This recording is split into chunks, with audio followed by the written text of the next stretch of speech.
Mėly žiūrovai, šiandien mes kalbamės su kadenciją bebaigiančiu Europos parlamento nariu Justu Paleckiu. Gerbiamas Justai, baigėsi jūsų 5 metų kadencija Europos parlamente. Tai jau antroji jūsų kadencija.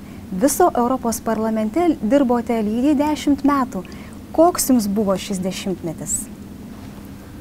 Tai buvo labai įdomus, prasmingas darbas. Tie 10 metų greit prabėgo. Na ir šį laikotarpį aš palyginčiau su mūsų atgimimo metais, 1988-91 metai, kurie, sakyčiau, buvo patys ryškiausi, patys įsimintiniausi mano gyvenime. Na, o Europos parlamento 10 metų, sakyčiau, dėčiau aš greta jų, kadangi irgi buvo naujas patyrimas iš Lietuvos, mes buvom pirmieji, kurie buvo išrinkti Europos parlamentą, kūrėm tas tradicijas, kūrėm tą štabą žmonių, kurie dirbo su mumis ir Briuselyje, bei Strasbūre, ir Vilniuje. Ir sakyčiau, kad vis dėlto tie metai reikšmingi tuo, kad visai Lietuvai tie 10 metų mūsų narystės Europos Sąjungoje, kad mes keičiame mąstymą. Lietuva vis daugiau ir lietuviai, Lietuvos piliečiai įsisąmonina, kad mes esam Europos dalis, Europos Sąjungos dalis, kad visas pasaulis virsta nedidelių kaimų, kur be abejo visi bent kiek žemesni įvykiai, jie turi sąryšį ir tai, kas įvyksta ten, žemės drebėjimai, kažkokie kariniai konfliktai vienur ar kitur, tai liečia ir Lietuvą. Taigi šitas permąstymas irgi, manau, įvyko ir Europos Sąjungos dėka, ir Europos parlamento veiklos dėka. Kaip tik netrukus balsuosime Europos parlamento rinkimuose, tai vėl bus proga prisiminti apie tai. Na ir kalbant konkrečiai apie tuos metus, tai be abejo tai buvo lėktuvinis gyvenimas, skraidimas, darbas kiekvieną savaitę ir čia Lietuvoje, ir Briuselėje arba Strasbūre. Ir įgijau daug naujų draugų.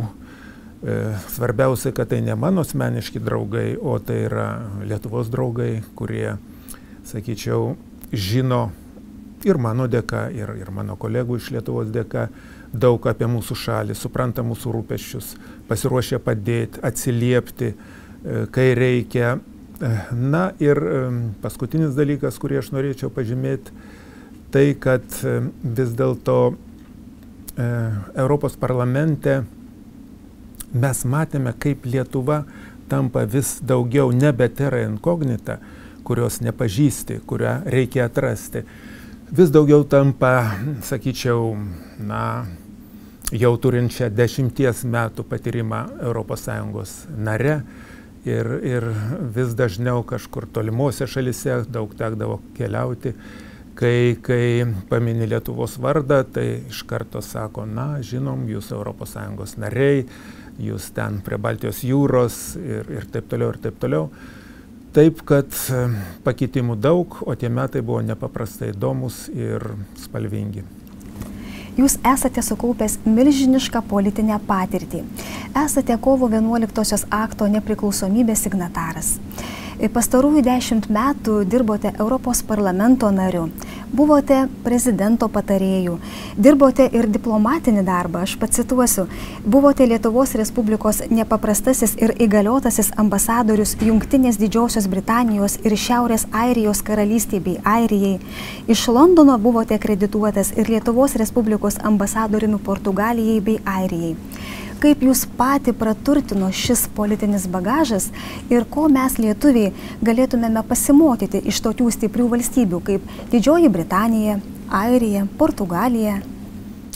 Taip, tas valstybės teko pažinti iš arčiau ir iš tiesų iš jų galima daug ko pasimokyti, ypač iš Didžiosios Britanijos, o taip pat ir Airijos ir Portugalijos, kadangi jos irgi startavo Europos Sąjungoje ne nuo ypač aukšto lygio, bet sugebėjo pasitempti.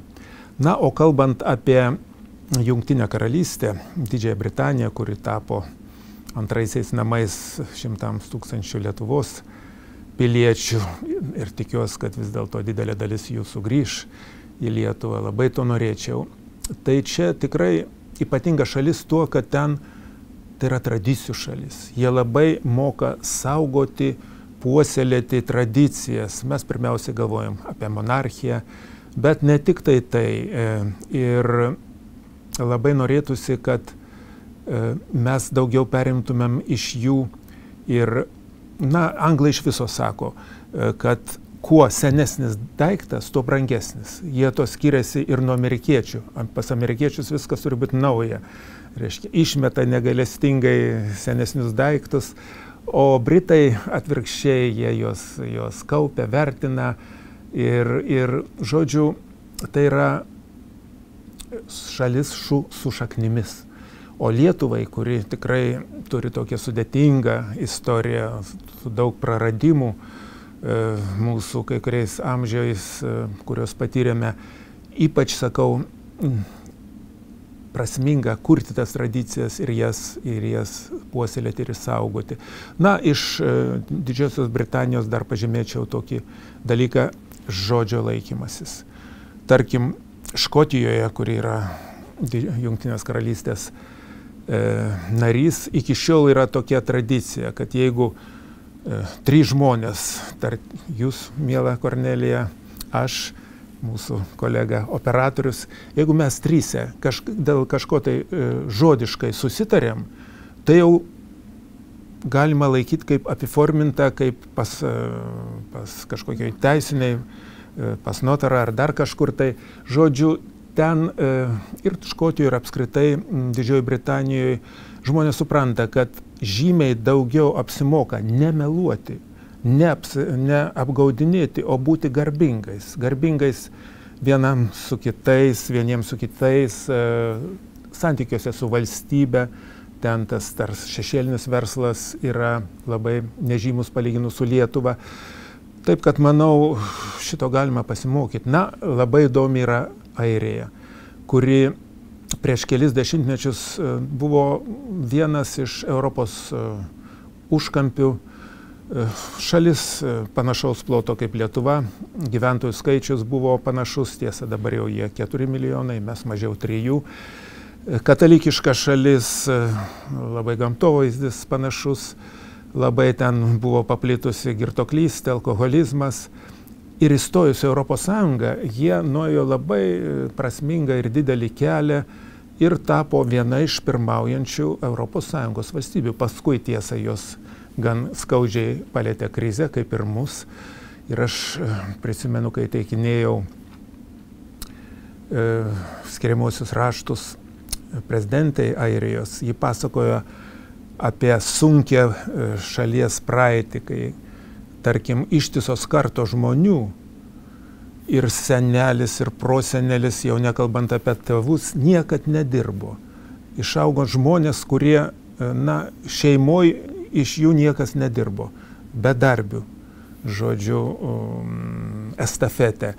Kaip ji pasakojo, kaip sunku tuos žmonės integruoti į darbo rinką. Mes dėja irgi jau dabar turime panašių pavyzdžių, bet airiai sugebėjo šitą padaryti. Portugalai tai čia irgi ypatinga šalis, to, kad ji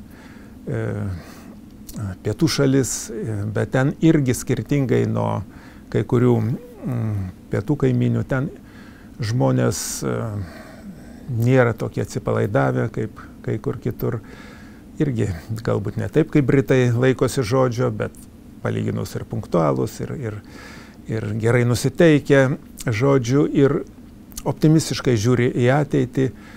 Žodžiu, ne tik tai šios 3 šalis, bet 27 Europos Sąjungos šalis, jeigu neskaičiuosime Lietuvos 28, iš kiekvienos iš jų galima kažko pasimokyti, pasisemti patirties. O antra vertus, Lietuva irgi daug ko yra įdomi ir iš mūsų galima pasimokyti kai ko ir naudingo kažką sužinoti. Pirmoji jūsų profesija yra žurnalisto profesija. Kaip ši profesija pasitarnavo jums pasirinkus politiko kelią? Aš laikau, kad mokėti rašyti gerai, taupiai, įtikinamai, Tai yra ko gero svarbiau negu mokėti kalbėti. Irgi gerai, įtikinamai, gražiai, nes kalbėti daug kas moka. O rašyti čia yra, sakyčiau, ypatingas sugebėjimas. Na ir tai, kad aš jaunystėje dirbau laikraštyje ir pripratau, dienraštyje tiksliau, pripratau prie tokio ritmo, kai reikėjo viską skubiai daryti, operatyviai, na ir gerai. Ir mano vienas iš devizų gyvenimo yra, ką darai, daryk gerai, o dienraštyje dar reikia pridėti ir greitai. Tai labai pasitarnavo ir manau, kad politikas, kuris sugeba pats be padėjėjų formuluoti savo mintis, ruošti komentarus, straipsnius, tai yra tikrai didelis pliusas. Ir žinoma, laikau save irgi žurnalistų ir stengiuosi nepadėti plunksnos. Ir Europos parlamente dirbdamas rašydavau pastoviai blogus, komentarus, duodavau interviu. Taigi labai skatinčiau jaunimą, kuris ruošiasi pasukti politiko keliu, irgi apie tą rašymo, taip sakant, gero stiliaus ir įtikinamo rašymo gebėjimą pagalvoti ir jį ugdyti. Na ir tai, man atrodo, labai padės ne tik tai politiko, bet kokioj profesijoje, kuri surišta su ne fiziniu, o visgi daugiau protiniu darbu. Netrukus baigsis jūsų kadencija Europos parlamente ir naujose rinkimuose nusprendėte nebedalyvauti. Aš esu įsitikinusi, kad klausimų, kodėl, jūs išgirdote gal begalę kartų. Ir vis dėlto, ką jums pakuždėjo tas vidinis balsas, kad priėmėte būtent tokį sprendimą? Na štai ir šiandien atėjau į Seimą be kaklaraiščio, kurį nešiojau daugelį dešimtmečių. Tekdavo būti, tiesa, kai dar dirbau žurnalistų, irgi nemėgdavo labai kaklaraiščio, bet paskui, kai pasukau diplomato, politiko keliu, teko dėvėti, nešioti kaklaraištį. Prisimenu, kai dirbau Anglijoje, tai kaip aš juokais sakydavau, būdavo 3 darbo drabužiai – frakas, smokingas ir morning coat, tai reiškia rytinis kostiumas su tokiam dryžuotom kelniam. Ir buvo gausybė renginių, kur turėdavai ateiti apsirengęs būtent taip. Pagal reikalavimą etiketą. Pagal reikalavimą etiketo ir tai labai mane kaustydavo. Na, o dabar jau pereidamas į laisvą gyvenimą leidžiu savo ir be kaklaraiščio pasirodyti. Na ir manau, kad tas apsisprendimas, kodėl, tai labai svarbu pajusti, kad ir nesulauk to momento, kai tau kolegos pasakys, klausyk, ar tau nelaikas jau pasitraukti, ar nelaikas užleis kelio jauniesniesiems. Tas pasakymas turi būti atrastas paties to asmens, kad nereikėtų, kad kitiems nereikėtų to priminti. Na ir be abejo, yra žymiai vyresnių už mane Europos parlamento narių ir iš Lietuvos tokių buvo daug, bet manau, kad tikrai Europos parlamentas tai yra, kaip sakoma, pusiau juokais, pusiau rimtai, kad tai yra dramblių kapinės ir jaunųjų politikų kalvė. Na, tas dramblių kapinės nieko čia įžeidžiančio nėra, tiesiog, kad žmonės ateina su patyrimu, jau išsikovojo kažkokią vietą gyvenime, o tas jaunųjų politikų kalvė, tai tikrai norėtųsi, kad daugiau būtų iš Lietuvos jaunimo Europos parlamentą, kuris ten įgautų patirties ir grįžtų į Lietuvą dirbti. Ir manau, kad taip ir bus ateityje.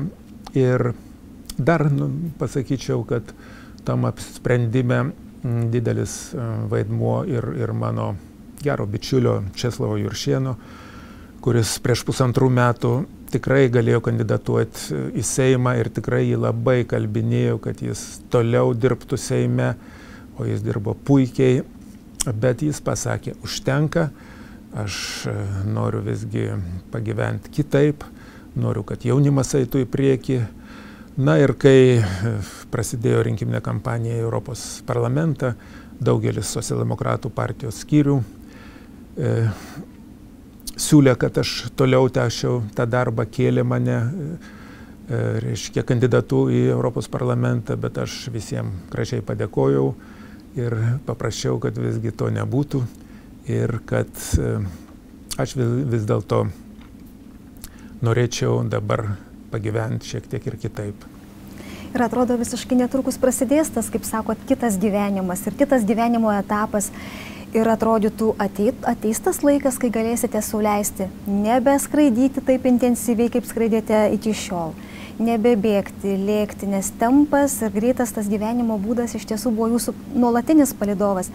Bet kažkodėl, žinant jūs, nelabai tikiuosi, kad aktyviai ilsėsitės. Ir kiek žinau, esate sudaręs savo sąrašėlį tokių mėgstamų, norimų gyvenimiškų darbų ar malonumų, kuriuos mielai įgyvendintumėte. Ar galėtumėte mūsų žiūrovams atverti savo užrašų knygelę? Taip, žinot, visą gyvenimą man labai trūko laiko ir visą laiką buvo stresas, kaip sakot, pradedant laikraštininko darbų, paskui ir diplomatinis, ir politinis darbas, visą laiką skubis, nespėjai, skraidai, skaičiuoji kiekvieną minutę. Na, manau, kad dabar šiek tiek pasikeis, aišku, nebus jau tokio, kad turi tai padaryti, kadangi pareigos tave spaudžia, bet manau, kad pas mane laiko netgi ir būnant laisvu žmogumi nelabai padaugės, kadangi tikrai esu suplanavęs daug ką ir pajuokaudamas draugams sakau, kad net jeigu gyvenčiau 100 metų, ko gero ir tai nespėčiau visko padaryti. Nes, žinot, na, kaip minėjom, kaip kalbėjom, pagal profesiją aš esu žurnalistas ir tikrai per tą laiką esu sukaupęs didelius archyvus, kuriuos reikėtų sutvarkyti, perduoti tam, kam reikia, o taip pat panaudoti juos ir rašymui. Labai norėčiau papasakoti apie tokius įdomius žmonės, nebūtinai užimančius kažkokias pareigas, bet tiesiog įdomius savo, na, sakyčiau, originalumu, savo požiūriu į gyvenimą. Tai būtų man labai įdomus ir prasmingas užsiėmimas, praleis daug laiko prie rašomojo stalo, prie kompiuterio. Na, be abejo, kiek būsiu partijai naudingas, socialdemokratų partijai pasiruošęs padėti, bet taip jau manau, kad tai nebus itin intensyvų. Esu gavęs pakvietimų iš kai kurių užsienio institucijų, mokslo institucijų, universitetų, politologinių centrų, kurie kviečia, ypač iš Vokietijos daug, kurie kviečia būti stebėjimo tarybų nariais. Tai reikš kelionės irgi papildomus į užsienį. Na ir daugybę dalykų, kur tikrai vis atidedi tam laikotarpiu, kai turėsi daugiau laiko. Jeigu ateitumėt į mano darbo kambarį namie, tai pamatytumėt dėja ne taip gražiai sukrautas knygas, kaip šitose lentynose, aišku, irgi jų yra, bet ir daugybė knygų ant stalų, ant palangių, kur tik tai, kur aš 100 knygų esu įsigijęs ir galvoju, kada nors būtinai aš jas perskaitysiu ir ne šiaip perskaitysiu, o su pieštuku. Ir būtent ypač memuarais aš domiuosi tam, kad kažkiek tai, jeigu aš kažką tai pasakosiu apie žmonės, apie gyvenimą, kad kuo tiksliau tai padaryčiau. Na, be abejo, pomėgiai, aš labai myliu teatrą, visada trukdavo laiko į jį nueiti. Sportas, ir tenisas, ir plaukimas, mėgstu sodo darbus. Na ir pagaliau paskutinis, taip sakant, dalykas pagal eilę, bet toli gražu ne pagal reikšmę. Visą laiką trūkdavo laiko šeimai. Aš šitaip laukiu, vardinat ir klausausi, kadagi ateis eilė šeimai, nes paprastai politikų antrosios pusės būna labai nusiminusios, nes to laiko ir dėmesio joms ypatingai trūksta. Matot, antrosios pusės dar nieko, bet vaikai, anūkai, jau jie lieka nuskriausti ir tikiuosi, kad jiems daugiau liks laiko, nes visą laiką reikalai, visą laiką, kur būtinai reikia padaryti, o šeimai lieka mažiau laiko. Nu ir be abejo vis tiek yra daugybė žmonių, su kuriais įdomu bendrauti. Draugų iš jaunystės, iš įvairiausių laikotarpių, su kuriais norėtųsi susitikti, pakalbėti, sužinot, kaip jie gyvena, sužinot jų nuomonę apie meną, apie kitus dalykus, apie pagaliau politinius įvykius. Manau, kad pasiskambinsim, susitiksim, prisiminsim, taip kad nuobodų tikrai nebus šitame naujame gyvenimo etape. Tad nuoširdus didžiulis ačiū Jums ir už visas gyvenimiškas pamokas, ir už šį šiltą ir malonų mūsų pokalbį.